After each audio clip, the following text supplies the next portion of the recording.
पाकिस्तान तहरीक इस्लाहात, वो पीटीआई जो पाकिस्तान तहरीक इस्लाहात है वो एक शख्स ने बनाई हुई थी, डॉर्मेंट पार्टी है। तमाम पीडीएम की जमातों ने इल्जामात लगाए और सुप्रीम कोर्ट के खिलाफ बोले और इलेक्शन नहीं होने दिए, जबकि इलेक्शन कराने का आपका फर्ज था। Party chairman, founder chairman, party chairman हमारे जो है गौहर साहब, इनकी तरफ से दी है, अपनी तरफ से भी दी है। वो मुलाकात करना चाहते हैं फाउंडर चेयरमैन से जो हमारे लीडर है इमरान खान साहब। अहम बात दो हवालों से मैंने करनी है।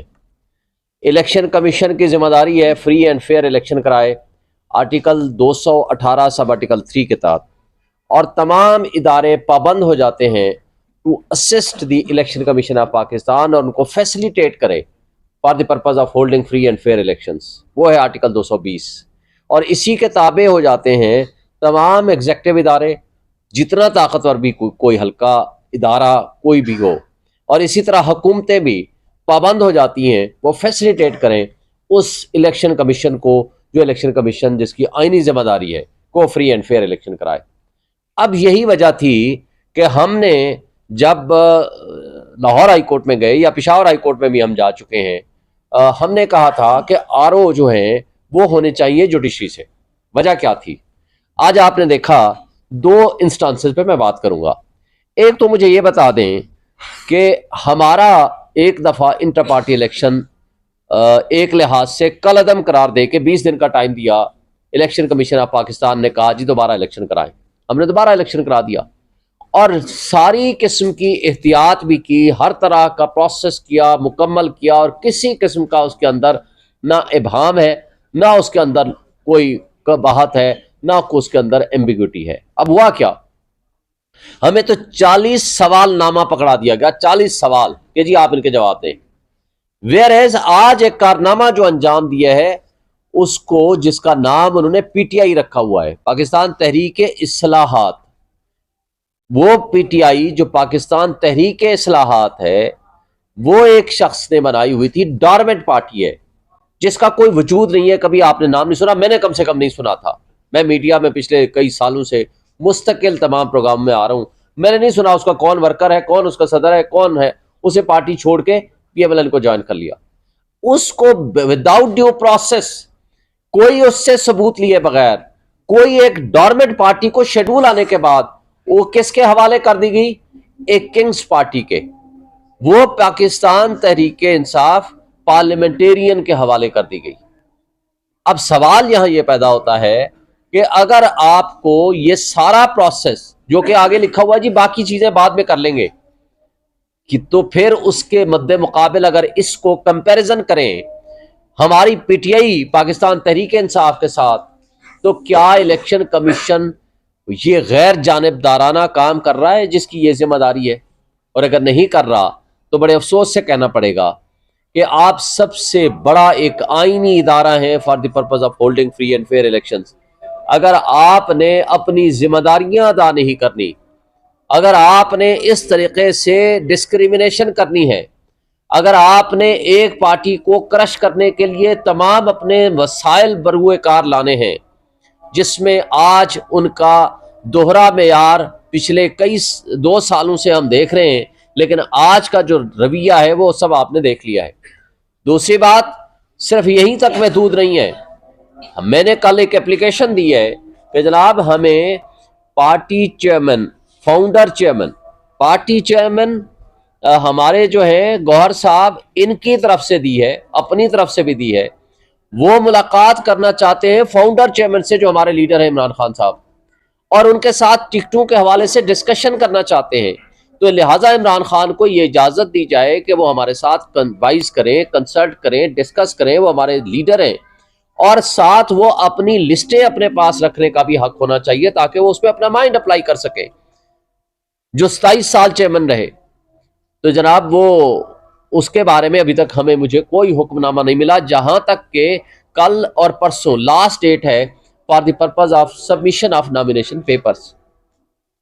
लिहाजा सिर्फ यहीं तक महदूद नहीं किया इलेक्शन कमीशन ने अपनी जानिबदारी को शो करने के लिए, उसके अलावा हमें अभी तक बल्ले का निशान नहीं मिला।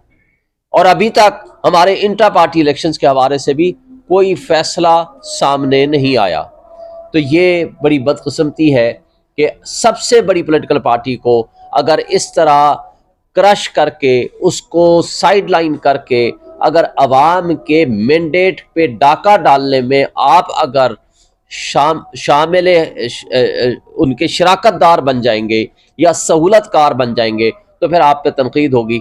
जब आप पे हम तनकीद करते हैं तो आपने तो हमें तौहीन इलेक्शन कमीशन का नोटिस भेज दिया इमरान खान साहब को, वेयरएज जो पिछला पूरा साल, ये साल गुजरा, तमाम पीडीएम की जमातों ने इल्जामात लगाए और सुप्रीम कोर्ट के खिलाफ बोले और इलेक्शन नहीं होने दिए, जबकि इलेक्शन कराने का आपका फर्ज था। और सुप्रीम कोर्ट ये लिखने में मजबूर हुई कि आपने जमहूरियत को डिरेल किया है और आपने इलेक्शन को मुलतवी करके गैर आईनी इक़दाम किया है। लेकिन इस सब कुछ के बावजूद आपने तौहीन इलेक्शन कमीशन उन लोगों के खिलाफ जिन्होंने आपको फंड्स नहीं दिए या जिन्होंने आपको नफरी नहीं दी, आपने उसके खिलाफ इस्तेमाल नहीं किया। लेकिन आपको एक ही पार्टी है जिसके खिलाफ आप सारी फोर्सेस, सारे आप ताकत इस्तेमाल करते हैं। ये दोहरा मेयार है, ये काबिल अफसोस है और इलेक्शन में प्री पोल रिगिंग है और इलेक्शन को वक्त से पहले मुतनाज़ा करने के हवाले से मुतनाज़ा करने की बात है। और आज सिचुएशन ये है कि लेवल प्लेइंग फील्ड के लिए मैंने कल लिख के दिया है और उस एप्लीकेशन में कहा है कि आज भी अगवा बराए बयान का सिलसिला जारी है, आज भी पुलिस घरों को रेड कर रही है, आज भी पुलिस ज्यादती कर रही है, आज भी एडमिनिस्ट्रेशन हमारे खिलाफ 3 MPO के आर्डर्स निकाल रही है। तो फ्री एंड फेयर इलेक्शंस कौन कराएगा? ये आपकी जिम्मेदारी है। वो दरखास्त आर्टिकल 218 सब आर्टिकल 3 और दरखास्त आर्टिकल 220 के तहत दी है, लेकिन अभी तक मुझे उसका कोई जवाब नहीं मिला। और लेवल प्लेइंग फील्ड तो दूर की बात है, शेड्यूल आने के बावजूद भी जहां हम वर्कर कन्वेंशन करते हैं वहां हमारे खिलाफ FIR भी साथ साथ दर्ज हो रही है। लेकिन इस सब के साथ बदकिस्मती की बात यह है कि आज क्या हुआ, हमारा एडिशनल सेक्रेटरी है PTI का उमैर नियाजी साहब, उसका वालिद जब फॉर्म लेकर आता है तो DSP साहब रास्ते से उससे 10 फॉर्म छीन लेते हैं और उसके बाद जब दोबारा रिटर्निंग अफसर के पास वो पहुंचते हैं, उनको शिकायत दर्ज करते हैं, वो कहते हैं ठीक है नए फॉर्म ले जाएं, लेकिन हम आपको फॉर्म तो जारी कर सकते हैं, मजीद हम आपको कुछ नहीं कह सकते, और जो बाहर होता है उसके बारे में हम कुछ नहीं कह सकते। सिर्फ उमैर नियाजी के वालिद के साथ यही नहीं हुआ, बल्कि यही काम शौकत बिसरा के साथ भी हुआ, हाफिज फरहत के साथ भी हुआ, और हसन नियाजी, उसने फॉर्म जो जमा कराने थे जेलर ने उसके साइन कराने से इनकार कर दिया। यानी वो ये लोग जब फॉर्म लेके शौकत बसरा वगैरह 4 वाकयात हुए हैं, वो लेके बाहर निकलते हैं, लोग लेके चले जाते हैं भाग के, उनसे वो फॉर्म फाड़ देते हैं। क्या ये जमहूरियत है? क्या इसको हम क्या जमहूरियत का तमाशा समझें? क्या हमारे मुल्क में आइन है? क्या कानून की बालादस्ती है? बल्कि यहाँ तक रिपोर्ट्स आई कि रिटर्निंग ऑफिसर साहिबान ने अपने साथ पुलिस बिठाई हुई है कि ताकि कोई भी फॉर्म जमा कराने आए तो हम उसको गिरफ्तार कर लें। ये अगर तर्ज अमल आपका जारी रहता है तो यही वजह थी कि हमने इस एडमिनिस्ट्रेशन पे हमारा किसी लिहाज से एतमाद नहीं है। ये एडमिनिस्ट्रेशन बांदी बन के खड़ी हुई है उन मुख्तदर तबकों और हलकों और एक पार्टी को फैसिलिटेट करने के लिए और PTI को डिसमेंटल और क्रश करने के लिए इस्तेमाल हो रही है। और अगर इस तरीके से ये सारी चीज़ें जारी हैं तो जिम्मेदारी इलेक्शन कमीशन की है, जिम्मेदारी सुप्रीम कोर्ट की है और जिम्मेदारी अदालतों की है कि वो फ्री एंड फेयर इलेक्शन कराए। वो लोगों के जो हक है उनका, वो हक वो उनको दिया जाए कि वो अपना हक के हुक्मरानी वापस लेना चाहते हैं, जिसको वो चाहेंगे वो वोट देंगे। और आज तक ये अनसर्टेनिटी की कैफियत जो कुछ रखी जा रही है, ये जानबूझ के रखी जा रही है, एक पार्टी को क्रश करने, एक पार्टी को डिसमेंटल करने और एक पार्टी के रास्ते में कॉन्स्टिट्यूशनल एक उनकी राइट्स हैं, उनके रास्ते में रुकावटें डालने के लिए पूरे पाकिस्तान की एडमिनिस्ट्रेशन इस्तेमाल हो रही है, जो कि बड़ी ज्यादती है। गलत है, हम उसकी मजम्मत करते हैं। और जिस तरह ये आज इलेक्शन कमीशन ने नोटिफाई किया है, हम इंशाल्लाह उसको भी चैलेंज करेंगे और अपने राइट्स के लिए कोर्ट्स में भी जाएंगे। और इस बाबत एक बात वाजे कर दूं, हम ऑलरेडी सुप्रीम कोर्ट में पिटीशन हमारी जमा हो चुकी है, वो जो इमरान खान साहब की तरफ से, दूसरी हमने लेटर के जरिए भी उनको जमा कराई थी, तीसरा एतजाज एहसन की पिटीशन की सूरत में भी हम सुप्रीम कोर्ट जा चुके हैं। लेकिन अफसोस से कहना पड़ता है कि सुप्रीम कोर्ट में भी हमारी अभी तक सुनवाई नहीं हुई, और ये होनी चाहिए, इसलिए कि अगर आपने फ्री एंड फेयर इलेक्शन नहीं कराया तो खाली कागजी कार्रवाई अगर पूरी करनी है तो फिर उसका कोई फ़ायदा नहीं है। हम आवाम को ये हक जो है उसका, वो अगर छीनने की कोशिश हुई तो उसका नुकसान हमारे मुल्क को, हमारी रियासत को, हमारे 25 करोड़ अवाम को हो। शाहिद साहब, ये जो मामला सारे हो रहे हैं आपके साथ, जिसका आप फैसला कर रहे हैं, आपको भी पता है कि इसके पीछे क्या मामला है, लेकिन आज एक नई अपडेट हुई है बलूचिस्तान में। जिस शख्स ने माना है कि मैंने पाक फौज के जवानों को कत्ल किया, मैंने सिविलियन को कत्ल किए, उसको तो आज आम माफी दे दी गई है। इससे पहले आप कहते थे कि हमने दुश्मन के बच्चों को भी पढ़ाना है। तो क्या जो anti terrorist anti state elements हैं उनको तो माफी मिल रही है, आप लोगों के लिए इतनी जमीन तंग क्यों की जा रही है, इसका जरा बताइए। देखें, पूरे पाकिस्तान में अगर कोई दहशतगर्द है, अगर कोई एंटी स्टेट एक्टिविटीज़ में मुलव्वस है, अगर कोई डाकू है या किसी किस्म के भी गैर कानूनी काम में मुलव्वस है, तो उसके लिए एक जुर्म आसान है, उसके लिए कोई इतनी सख्ती नहीं है। दूसरी तरफ सिर्फ पीटीआई का वर्कर होना ही काफ़ी है, उसके खिलाफ पर्चे भी होंगे, उसके खिलाफ मुकदमात भी होंगे, उनको अगवा भी किया जाएगा और उनके खिलाफ तशद्दुद भी होगा, उनके घरों पे भी रेड होगा। और उस्मान डार के जो वालदा के साथ जो कुछ हुआ, उसके बच्चे के साथ जो कुछ हुआ, ये फस्तायत की, जबर की, जुल्म की बदतरीन मिसाल है, जो कि दूसरी मरतबा उसके घर में इस तरह रेड हो रहा है। और जो कुछ ये कर रहे हैं, जिस तरह पंजाब पुलिस इस्तेमाल हो रही है उनके हाथों से, ये बदतरीन मिसालें हैं। मेरा ख्याल है पाकिस्तान की 76 साल तारीख में पहले कभी ऐसा नहीं हुआ। हाँ, हम कभी कभी सुनते हैं कि मशरकी पाकिस्तान में इस तरह की हरकतें की गई थी, अपने ही लोगों के खिलाफ फोर्स यूज़ की गई थी, लेकिन हम आई विटनेस नहीं है, सिर्फ किताबों में पढ़ते हैं। लेकिन जो कुछ आज पंजाब में हो रहा है, इसकी बदतरीन मिसालें हमने माजी में पाकिस्तान में किसी पॉलिटिकल वर्कर्स के खिलाफ, किसी पॉलिटिकल पार्टी के खिलाफ चादर चार दीवारी की इस तरह पामाली नहीं देखी जो आज देखने में मिल रही है। अच्छा शोएब शाहीन साहब, ये जो आपका हाई कोर्ट में सिंबल का मसला है, एक तो आपका केस चल रहा है हाई कोर्ट में, और दूसरी तरफ इलेक्शन कमीशन ने उसी फैसले को महफूज कर रखा है। तो आप क्या समझते हैं कि हाई कोर्ट का फैसला आने में कितनी देर है, या ये फैसला पहले होगा? हाई कोर्ट ने कल सुबह केस है, हाई कोर्ट ने कहा है कि वो एडवर्स आर्डर पास नहीं करेंगे, फेवरेबल आर्डर पास करने में तो उनको कोई पाबंदी नहीं है। कल उन्होंने बहस सुन ली थी, उनको कल ही आर्डर पास कर देना चाहिए था या आज आर्डर पास कर देना चाहिए था, लेकिन वो इंतजार कर रहे हैं।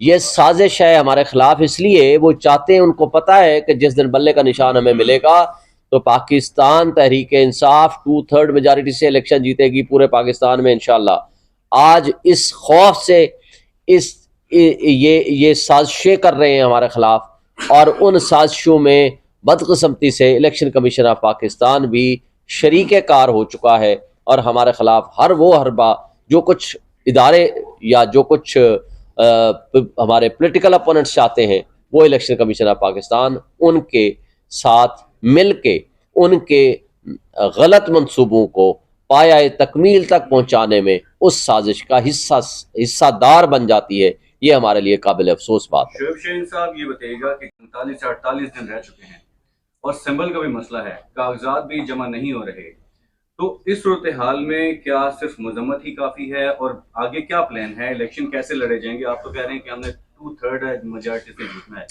देखें, तो इसमें हिकमत अमली क्या होगी नेक्स्ट? देखें, हमारी हिकमत अमली, हम आज भी आइन और कानून की बालादस्ती पे यकीन रखते हैं। आज भी हम इदारों से ये तवक्को रखते हैं, हम अदलिया से ये तवक्को रखते हैं कि वो अवाम के फ़ैसले को तस्लीम करें। आज भी अवाम की मेजॉरिटी किसी आप सूबे में, मैं होकर आया हूँ कोयटा से, बलूचिस्तान से, कराची से भी मैं होकर आया हूँ, मैं निराजी खान से मेरा अपना ताल्लुक़ है, सराइकी बेल्ट से, मैं KPK के भी कई जलसे मैंने अटेंड किए हैं, मैं इस्लामाबाद में रहता हूँ, मेरे सारे दोस्तों के साथ रब्ता भी है। इस वक्त पूरे पाकिस्तान में एक ही पार्टी की आवाज़ है, एक शख्स के हक़ में लोग खड़े हैं, वो है इमरान खान और PTI। लेकिन जो लोग उसको साइड लाइन कर और कार्नर करने के लिए जो हरकतें कर रहे हैं, अवाम में मज़ीद नफरत फैल रही है। अवाम ने एक फ़ैसला किया है कि हमने इलेक्शन में बाकी किसी को वोट नहीं देना सिवाय PTI के, खा ये कुछ कर लें। जितनी नफरतें ये फैला रहे हैं, आपने देखा ये क्या हुआ, वर्चुअल जलसा हुआ, मिलियंस की तादाद में लोगों ने उसको देखा, उसमें पार्टिसिपेट किया, उसमें शामिल हुए। ठीक है, आप पॉलिटिकल इख्तलाफ कर सकते हैं, कोई कहेगा कम है, कोई कहेगा ज़्यादा है, आप भी करें, हम आपको नहीं मना करते। लेकिन रियासत पाकिस्तान, हुकूमत पाकिस्तान ने वो इंटरनेट स्लो करके, पाइड की रिपोर्ट है, पाकिस्तान के पाइड की रिपोर्ट है कि 1 अरब 30 करोड़ का उस दिन नुकसान हुआ उस शॉर्ट पीरियड में, स्लो डाउन करके आपके इंटरनेट को। ये क्या एक शख्स की दुश्मनी में क्या रियासत पाकिस्तान और 25 करोड़ अवाम को आप सजा देना चाहते हैं कि वो इमरान खान के साथ क्यों खड़े हैं? ये बदकिस्मत बात है। लेकिन एक बात आपको बता दें, आज अवाम हमारे साथ खड़ी है, वो उन्होंने जिद बना ली है, उन्होंने PTI को हर हाल में वोट देना है, सपोर्ट करना है, उन्होंने अपने हुकूक के लिए निकलना है। इमरान खान ने हकीकी आज़ादी के लिए अपने आप की कुर्बानी दे रहा है, आज वो हमारी खातिर जंग लड़ रहा है, और वो जंग अवाम की जंग है, और अवाम ये समझती है कि ये हमारी जंग है, और इसलिए अवाम आज उनके साथ खड़ी है। कुछ भी बलोच हैं और फिर आप ये शिकवा भी कर रहे हैं रियासत से कि रियासत ने आपकी जमात के साथ बड़े जुल्म और जबर ढाए, तो बलूचिस्तान यकजहती काउंसिल इस्लामाबाद पहुंच रही है एहतजाज करने और यहाँ पे धरना देने, तो क्या पाकिस्तान तहरीक इंसाफ और उनके साथ किसी किस्म की यकजहती या इदारे हमदर्दी? देखिए, हम हर मजलूम के साथ हैं, किसी के साथ भी ज्यादती होगी तो हम मजलूमों के साथ खड़े होंगे। हम नहीं चाहते किसी के साथ भी ज्यादती हो, कोई मिसिंग पर्सन में शामिल हो, कोई भी शख्स है, अगर किसी का आप समझते हैं कि उसने गैर कानूनी काम किया है, उसको आप अदालत में पेश करो, 24 घंटे के अंदर अंदर अदालत कानून के मुताबिक प्रोसीड करे। लेकिन अगर ये तरीका हो कि आप लोगों को उठाएं, मारें या उनको मिसिंग पर्सन में शामिल करें, किसी के साथ भी ज्यादती होगी, हम उस मजलूम के साथ खड़े होंगे, क्योंकि हम सबसे बड़े मजलूम खुद हैं। शेख साहब, शिराज PNG से माजी में हमें देखा, खासतौर पर 2018 में हमें देखा कि कुछ लोग थे जिनके कहने पर पाकिस्तान तहरीक इंसाफ में कुछ लोग आए, फिर उसके बाद 9 मई का बहाना बनाकर इसी कुर्सी पर बैठकर पूरे पार्टी को हर बात कहा। अब हम देख रहे हैं कि लतीफ को जैसे लोग जो है से PTI में आ रहे हैं, क्या ये वही माइंडसेट के लोग हैं, और क्या गारंटी है कि जब पाकिस्तान तहरीक इंसाफ पर इससे बुरा वक्त आएगा तो वो पार्टी के साथ रहेंगे?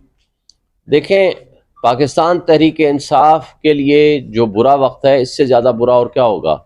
आज बंदे हमारे उठाए जा रहे हैं, चादर चार दीवारी, आज हमारी पामाली हो रही है, हमारे वर्कर्स महफूज नहीं हैं, हम आवाज़ उठाते हैं तो हमारे खिलाफ FIR कट जाती हैं, हम पॉलिटिकल एक्टिविटी करते हैं तो हमारे खिलाफ FIR कट जाती हैं, और सिर्फ FIR नहीं कटती, बगैर without due process of law लोगों को उठा के ले जाया जाता है।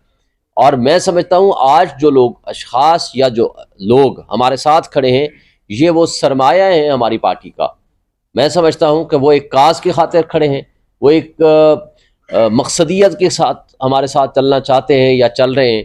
तो जो शख्स भी एक किसी काज की खातिर, एक मकसद की खातिर, आइन की बालादस्ती और कानून की हुक्मरानी की खातिर हमारे साथ चलता है, हम उसको वेलकम करेंगे। लेकिन हम ये नहीं कहेंगे कि कोई भी शख्स जो गैर आइनी इक़दामात जो लोग कर रहे हैं, उनको हम किसी सूरत हम नहीं समझते कि हम उसको सपोर्ट करें या उनके गैर आइनी इक़दामात को हम बुरा गलत ना कहें। साहब, बज़ाहिर पाकिस्तान तहरीक इंसाफ की क़यादत इस वक्त वकला के हाथ में है, और इससे पहले आपके मुतल्लिक़ जो शेर अफजल मरवत साहब गद्दार कह चुके हैं, और मैंने कुछ दिन कबल इधर ही उनसे दोबारा पूछा कि मैंने कहा वो अपने बयान से पीछे हटेंगे, उन्होंने अपने बयान से पीछे नहीं हटे, और उन्होंने ये कहा कि मैं एक बार नाम ले चुका हूँ, आपको भी याद होगा। तो अब आप शेर अफजल मरवत और आप खोसा साहब भी आ गए, तो अब तहरीक इंसाफ जो बुखला हैं, वो जो लीडर हैं 3 हिस्सों में तकसीम हो गया है, तो इसका क्या पैगाम जाए?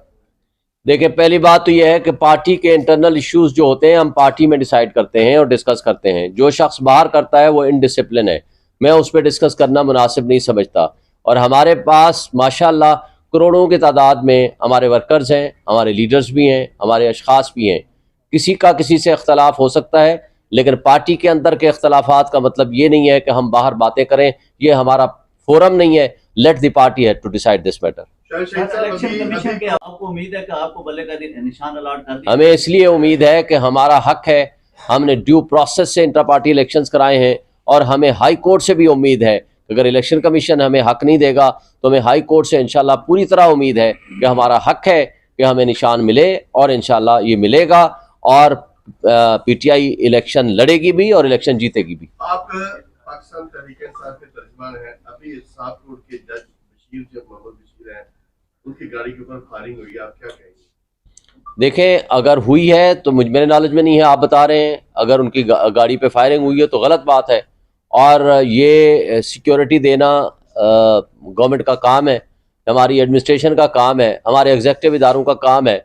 लेकिन बदकिस्मती से हमारी पुलिस अगर सिर्फ पीटीआई से फुर्सत हासिल करेगी तो वो कोई अपना काम भी करने में कामयाब होगी। देखें, ये जब सारी पुलिस, सारे इदारे अगर एक काम पे लगे हुए हैं कि किसी तरह पीटीआई को हम क्रश कर सकें, उनके वर्कर्स को उठा सकें, उनको साइडलाइन कर सकें या उनके खिलाफ साजिशें कर सकें, तो मुझे बताएं जिन्होंने अपनी ड्यूटी करनी है तो वो अपनी ड्यूटी नहीं करेंगे, जिसका अंजाम हम देख रहे हैं। सर, ये बताइएगा कि आप भी ख्वाहिशमंद है पाकिस्तान तहरीक इंसाफ के टिकट से इलेक्शन लड़ने का, तो एक प्रोसेस चल पड़ा है, अपने कागजात नामजदगी कौन से हल्के? इस्लामाबाद से इंशाल्लाह मैं दाखिल कराऊंगा। इमरान खान ने वो गला से नॉमिनेशन पेपर हासिल करने के लिए रब्ता किया, तो किन किन हलकों से वो इलेक्शन लड़ रहे हैं? बहुत सारे हलकों से लिस्टें आपको तक पहुंच जाएंगी। Thank you.